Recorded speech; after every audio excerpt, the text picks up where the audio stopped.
10 जून 1912 America का Iowa राज्य और एक छोटा सा शांत शहर विलिस्का। यहाँ की हवाओं में उस रात कुछ अलग था। लोग अपने घरों में चैन की नींद सो रहे थे, बेखबर कि अंधेरे के साए में मौत अपना खेल शुरू करने वाली है। जोशिया मूर, उनकी पत्नी सारा और उनके 6 बच्चे चर्च के एक प्रोग्राम से वापस घर लौटे थे। उनके साथ 2 नन्ही मेहमान बच्चियां भी थीं। घर का दरवाज़ा बंद हुआ, लाइटें बुझीं और विलिस्का का सबसे अमीर और खुशहाल परिवार अपनी आखिरी नींद सो गया। आधी रात के 2 बज रहे थे। घर की दीवार पर लगी घड़ी की टिक टिक के अलावा वहां सिर्फ सन्नाटा था। तभी अंधेरे से एक साया निकला, हाथ में भारी कुल्हाड़ी, आंखों में कोई रहम नहीं। वो दबे पांव सीढ़ियों से ऊपर गया। सबसे पहले वो जोशिया और सारा के कमरे में घुसा। एक एक करके उसने घर के हर सदस्य पर हमला किया। अजीब बात यह थी कि किसी को चीखने तक का मौका नहीं मिला।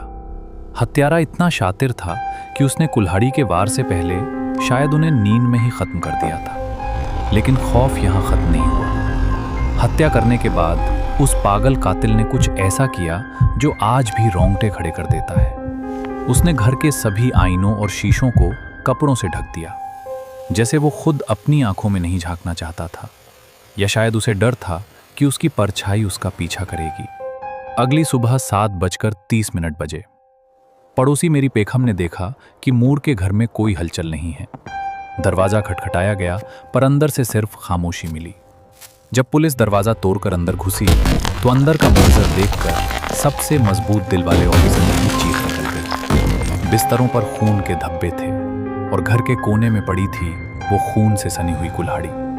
पूरे घर में सन्नाटा पसरा था, लेकिन वो सन्नाटा चिल्ला चिल्ला कर उस रात की दास्तां सुना रहा था। विलिस्का की वो सुबह अब कभी पहले जैसी नहीं होने वाली थी। पुलिस ने सैकड़ों लोगों से पूछताछ की। संदिग्धों की लिस्ट लंबी थी।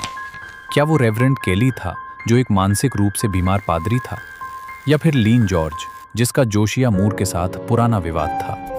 सबूत तो बहुत थे, पर कातिल तक पहुंचने वाली कड़ी गायब थी। सालों तक जांच चली, 2 बार ट्रायल हुए, लेकिन नतीजा शून्य।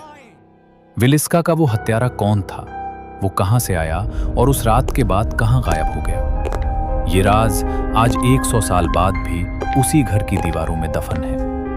आज भी विलिस्का का वो घर एक्स मर्डर हाउस के नाम से जाना जाता है। लोग कहते हैं कि आज भी वहां बच्चों के भागने की आहटें और कुल्हाड़ी के चलने की आवाजें सुनाई देती हैं। वो घर आज भी हमें याद दिलाता है कि कुछ कहानियों का अंत कभी नहीं होता।